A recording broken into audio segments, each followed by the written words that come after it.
साथियों हाल ही के अंदर क्या है, केंद्र की ईआरसीपी को राष्ट्रीय परियोजना घोषित करने से क्यों रोकता है, केंद्र सरकार क्यों रोकती है? आप में से कुछ लोगों ने कल मुझे एक मैसेज किया था, उनमें से कुछ विद्यार्थियों का कहना था कि सर भारत के अंदर जो राजस्थान है, राजस्थान के अंदर ईस्टर्न राजस्थान कैनाल प्रोजेक्ट जो ईआरसीपी है, उस परियोजना के बारे में सेशन लेकर आइएगा। क्योंकि मैं तो राजस्थान में बैठा हुआ हूं, तो मुझे क्या लगा कि मेरे लोकल न्यूज है, इसे आप लोगों से शेयर करने की क्या जरूरत है। लेकिन जब मैं आपके पास से ये मैसेजेस सुना कि सर उसे जरूर शेयर करिएगा, तो मैं आज आपके सामने एक जबरदस्त न्यूज सुनाने जा रहा हूं। ये आप सबके काम की क्यों है ये भी समझ में आ जाएगा। बहुत इंटरेस्टिंग न्यूज है। इंटरेस्टिंग है, आप इसको यूं समझिए कि आप में से बहुत से लोग, चाहे वो यूपी में बैठे हो, बंगाल में बैठे हो, उड़ीसा में बैठे हो, बिहार में बैठे हो, उन्हें चंबल नदी के बारे में जरूर पता होगा। चंबल नदी, क्योंकि आप चंबल को यमुना की सहायक नदी के रूप में तो याद रखते ही हैं, साथ में आप ये भी याद रखते हैं कि भाई ये इकलौती ऐसी नदी है जो राजस्थान में बहती है, लेकिन पूरे समय पानी अपने साथ रखती है, सूखती नहीं है। राजस्थान में भी नदियां हैं, नदियों में भी पानी है, और वो मतलब सूखता नहीं है, इसलिए इसे आप खास मान सकते हैं। ठीक है, अच्छा, तो अब हुआ क्या, इसी चंबल नदी से जुड़ा हुआ सवाल है, इसलिए आप इसे ध्यान से सुनिए।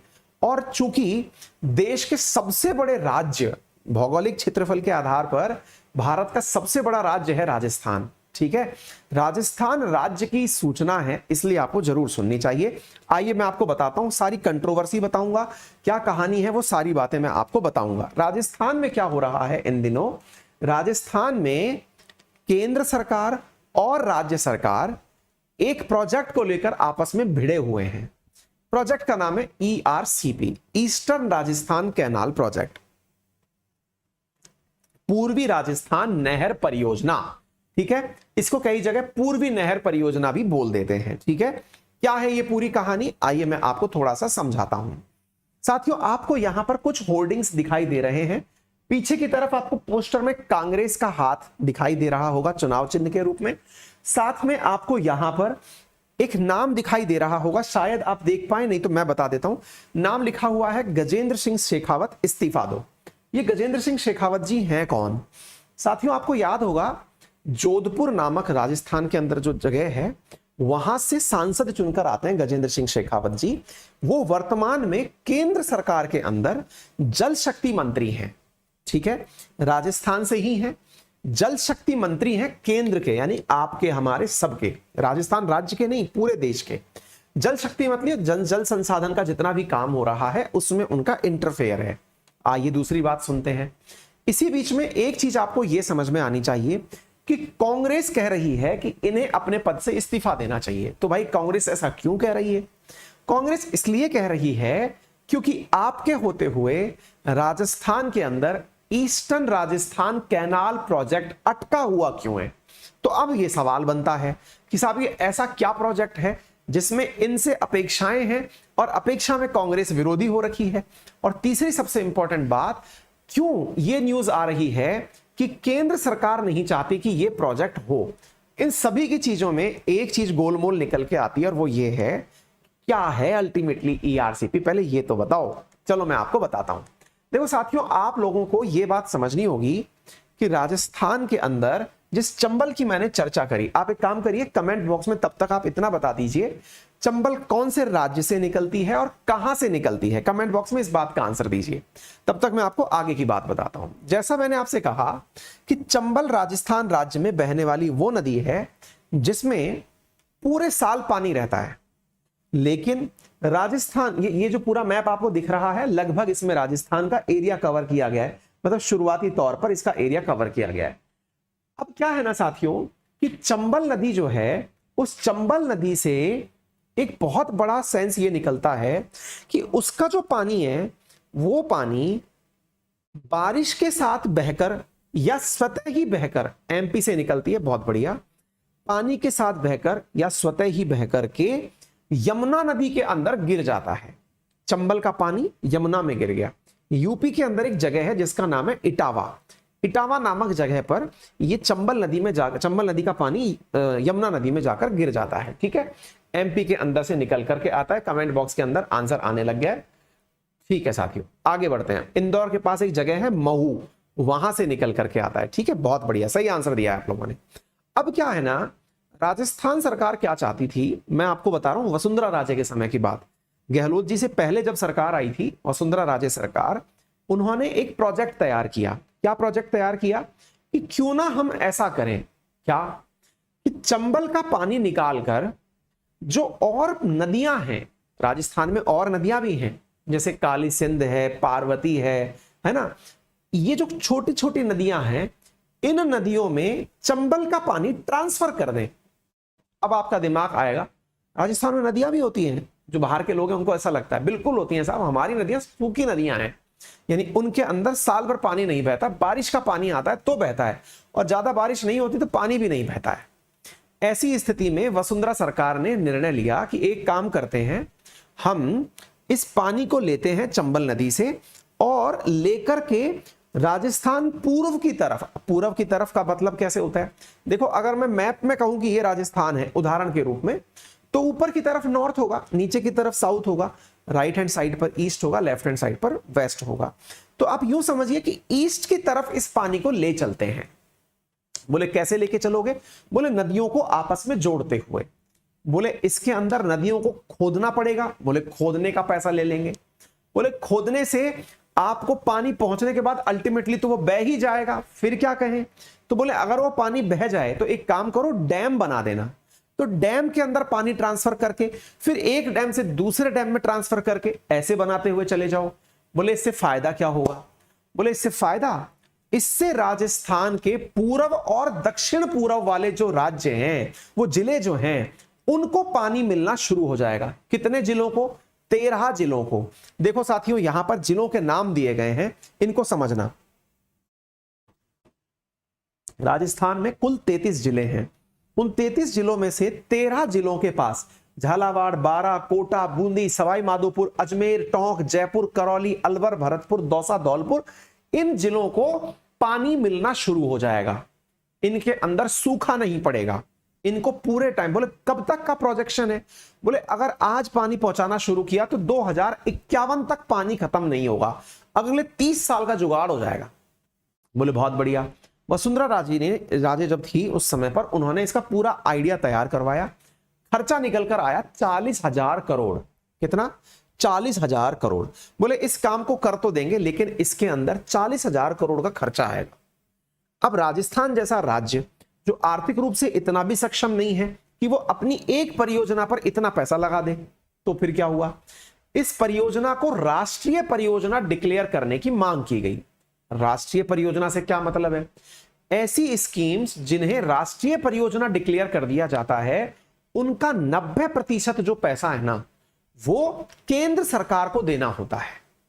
उदाहरण के लिए, अगर मैंने आपसे कहा 40,000 करोड़ की परियोजना है और इसे राष्ट्रीय परियोजना डिक्लेयर कर दिया जाए, तो 36,000 करोड़ जो है वो केंद्र सरकार को देने होंगे और 4,000 करोड़ राज्य सरकार को देने होंगे। और इससे क्या होगा, इससे सारा काम बन जाएगा। तो राजस्थान सरकार, अब वसुंधरा राजे सरकार बदल गई, गहलोत सरकार आई। गहलोत सरकार ने इसके लिए तगड़ा क्या वो करा, मतलब काम किया कि उन्होंने इस चीज के लिए केंद्र को खूब रिक्वेस्ट की, खूब तरीके से बात की कि साहब इस परियोजना को केंद्रीय परियोजना डिक्लेयर कर दो। अब भाई बीइंग ए सीएम वो यही तो काम कर सकते हैं, भाई अपने द्वारा अपनी राज्य की बातें केंद्र के सामने उठा सकते हैं। तो गहलोत साहब ने खूब मतलब अच्छे से केंद्र के सामने ये बात रखी कि आप इसे केंद्रीय परियोजना डिक्लेयर कर दो। लेकिन अब यहां पर पॉलिटिकल मोटिवेशन अटक गए। क्या अटक गए, देखो आप एक बात समझो, अगर हम इसकी केवल कैलकुलेशन राजनीति की भाषा में समझें तो इससे सीधा सीधा नुकसान किसको है और फायदा किसको है यह समझ में आना चाहिए। नुकसान उन्हें है जो कि पहले इस प्रोजेक्ट को बनाए थे। दो बातें समझो, देखो पहले इस प्रोजेक्ट को बनाई थी वसुंधरा सरकार। नंबर दूसरा, केंद्र में जो मंत्री बैठे हैं गजेंद्र सिंह शेखावत जी, वो भी बीजेपी से ही हैं। अगर वो इस प्रोजेक्ट को अनुमति दे देते हैं तो क्रेडिट कौन खा जाएगा। असल में राजनीति में बहुत ज्यादा बड़ी लड़ाई क्रेडिट की होती है। क्रेडिट किसका, कि ईआरसीपी को राष्ट्रीय परियोजना डिक्लेयर किसने करवाया। तो अगर मान लीजिए कि वो कर भी देते हैं गजेंद्र सिंह शेखावत जी, तो सवाल क्या बनेगा कि साहब गहलोत जी के कहने पर ऐसा हुआ था। अब ये मुद्दा अटक गया वोट बैंक का, जो कि एनालिसिस मेरा नहीं है, सब न्यूज़पेपर्स का है। न्यूज़पेपर्स का द इंडियन एक्सप्रेस का मैं एनालिसिस आपको बताता हूं, आप जरा उसे देखें। इंडियन एक्सप्रेस का एनालिसिस है कि अगर ऐसा हो जाता है, मैं लेके तो आया था यार, कहां ये रहा, देखिए आप इसको थोड़ा सा समझने का प्रयास करिए। 13 डिस्ट्रिक्ट्स के अंदर अगर इस प्रोजेक्ट को कवर करा दिया जाता है, उनमें से 8 डिस्ट्रिक्ट जो हैं वो ईस्टर्न डिस्ट्रिक्ट है, यानी पूर्वी डिस्ट्रिक्ट्स हैं। उनके अंदर जो अलवर, जयपुर, अजमेर, बारा, कोटा, इन सब क्षेत्रों में स्वाभाविक है कि भाई कांग्रेस का अपने प्रति आस्था लोगों के अंदर बढ़ जाएगी कि भाई पानी पहुंचा दिया, इससे बढ़िया क्या होगा। ठीक है, तो ऐसी स्थिति के अंदर यह कहा जा रहा है कि यहां पर जो एरिया है ना, उसके अंदर जो सीटें हैं विधानसभा के अंदर, उसमें से 29 कांग्रेस ने जीती थी और 24 बीजेपी ने जीती थी और 6 इंडिपेंडेंट लोगों को गई थी। ठीक है, यानी कि 30 और 30 60 के आसपास सीटें हैं इन 8 जिलों में। राजस्थान के अंदर कुल 200 तो विधानसभा सीटें हैं, उनमें से 60 सीटें मात्र 8 जिलों में हैं। इनके अंदर अगर पानी पहुंचा दिया तो स्वाभाविक है कि इस क्षेत्र के अंदर इस पार्टी का बोलाबाला हो जाएगा कि देखो हम पानी लेकर आए। बाकी बचे जो 5 डिस्ट्रिक्ट हैं, जो ईस्टर्न मोस्ट डिस्ट्रिक्ट है, जैसे भरतपुर, सवाई माधोपुर, धौलपुर, करौली, दौसा, ये कांग्रेस और इनके बीच में 24 सीटों की यहां पर लड़ाई रहती है। यहां पर क्या है कि केवल बीजेपी एक बार जीती। तो ऐसी स्थिति के अंदर क्या है कि यहां पर अब मेजर स्थिति लगभग 80 सीटों की फंसती है। मतलब 13 जिले तो हैं, लेकिन इन 13 जिलों में 80 सीटें ऐसी हैं जिन पर कि चुनाव लड़े जाएंगे और राजस्थान में अगले ही साल चुनाव हैं विधानसभा के। ऐसी स्थिति में ईआरसीपी परियोजना को राष्ट्रीय परियोजना डिक्लेयर करने की बहुत तगड़े तरीके से कांग्रेस के द्वारा मांग की जा रही थी। आपको ये तस्वीरें दिखा करके मैं इस बात को समझा भी सकता हूं कि देखिए कितना गजब तरीके से धरना प्रदर्शन चल रहा है कि साहब इसको ईआरसीपी को राष्ट्रीय परियोजना डिक्लेयर करो। तो उम्मीद है कि आपको ईआरसीपी समझ में आ गया होगा और उसका राष्ट्रीय परियोजना डिक्लेयर करने का मीनिंग समझ में आ गया होगा। लेकिन फिर एक ट्वीट आता है। अब वो ट्वीट क्या है जरा वो देखिए। ये वो फैक्ट है ज्योग्राफी के कि कितना % मीठा पानी, वाटर मीठा पानी, वो सब हम बाद में आप भी पढ़ सकते हैं। अशोक गहलोत जी ने एक ट्वीट किया आज से 10 दिन पहले, 15 दिन पहले, कि केंद्र सरकार का जल शक्ति मंत्रालय ने राजस्थान सरकार को पूर्वी राजस्थान नहर परियोजना का काम रोकने के लिए कहा है। हमारी सरकार ने ईआरसीपी के लिए 9600 करोड़ का बजट राज्य कोष से जारी कर दिया है। अब देखिए आप इस बात को, यहां पर गहलोत साहब ने एक सिक्सर और चल दिया। क्या सिक्सर चल दिया कि भाई कुल प्रोजेक्ट कितने का था? 40,000 करोड़ का प्रोजेक्ट था। आप समझना इस बात को, 40,000 करोड़ के प्रोजेक्ट के अंदर यदि 90% और 10% का मामला रहता तो राजस्थान सरकार को 4,000 करोड़ ही देने होते और 36,000 करोड़ केंद्र सरकार को देने होते। अब क्या हुआ, गहलोत साहब ने क्या किया, ईआरसीपी परियोजना में जब केंद्र ने अपने द्वारा इसे राष्ट्रीय परियोजना डिक्लेयर नहीं किया, उस समय उन्होंने खुद ने इसके अंदर राज्य कोष से 9600 करोड़ रुपए प्रथम किस्त के रूप में जारी कर दिए। मतलब लगभग 25%, 20 से 25% जो अमाउंट है ये इन्होंने खुद ने जारी कर दिया। इसका मतलब समझ में आया? इन्होंने कहा कि अगर केंद्र सरकार हमारी मदद नहीं कर रही है तो हम खुद से इसको बना लेंगे। तो भाई साहब 9600 करोड़ रुपए का बजट इन्होंने ईआरसीपी में जारी कर दिया। अब दिक्कत क्या है, जब यह बजट जारी हुआ तो गहलोत साहब का कहना क्या है कि अब इनकी बात फंस गई। क्या फंस गई कि साहब इस बजट का उपयोग कौन करेगा? मतलब बजट का तो कांग्रेस ने अनाउंसमेंट कर दिया, बीजेपी अपने साथ में इसको यूं लेके चल रही थी कि हम डिक्लेयर करेंगे। तो फिर यहां पर इनका ट्वीट है कि जल शक्ति मंत्रालय कहता है कि इस परियोजना को रोक दिया जाए। तो अब बताइए सहानुभूति या जन सहानुभूति किनके साथ हो गई? गहलोत जी के साथ में। क्या सोचकर कि यार गहलोत जी तो काम सही कर रहे हैं, लेकिन जल शक्ति मंत्रालय उनके काम को रोक रहा है या उसमें बाधा लगा रहा है। अब जल शक्ति मंत्रालय से पूछा गया कि सर एक बात बताइए, आपने कुछ रोकने करने वाली बात कही है क्या? भाई गजेंद्र सिंह शेखावत जी जो हैं काफी बड़े कद्दावर नेता हैं राजस्थान के, इनसे पूछा गया कि साहब एक बात बताइए, क्या आपने इस तरह का कुछ प्रोजेक्ट रोकने रुकाने जैसी बात करी है क्या?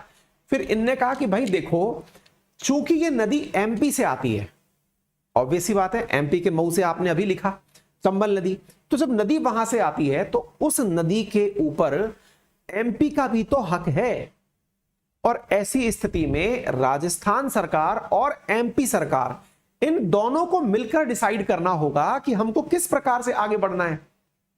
यानी कि उस राज्य की भी परमिशन लेना अनिवार्य है।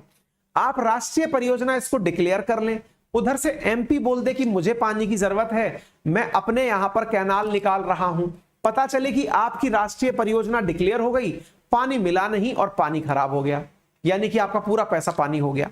ठीक है, तो ऐसी स्थिति में दोनों राज्य आपस में पहले बैठ जाएं, इस विषय को लेकर बैठ जाएं कि कल को एमपी ये दावा ना कर दे कि इस पानी को मैं ही रखूंगा और मैं रखूंगा या फिर नहर बना करके मैं अपने राज्य में काम में लूंगा।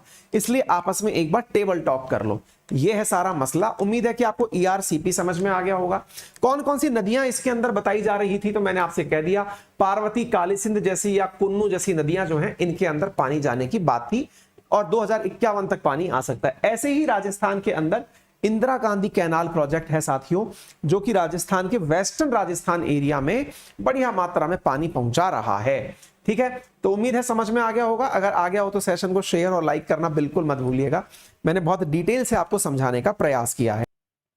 यदि आप चाहते हैं अनअकैडमी पर डिस्काउंट प्राप्त करना किसी कोर्स में, चाहे वो यूपीएससी हो, एसएससी हो, बैंकिंग हो, रेलवे हो, तो आप यूज कर सकते हैं मेरा referral code Ankit 10 to avail 10% discount. लेकिन इन दिनों यानी कि आज से ही समझ लीजिए आप लोगों के लिए एक ऑफर एसएससी और रेलवे कैटेगरी के अंदर आया है, तो वो मैं आपको बता दूं, जिसमें कि कल यानी 17 तारीख की शाम को आप लोगों के लिए ऑफर ये है कि 20% ऑफर ऑफ किया जा रहा है। यानी कि आपकी जो कोर्स प्राइस है उसमें 20% का ऑफर दिया जा रहा है यूजिंग रेफरल कोड अंकित 10।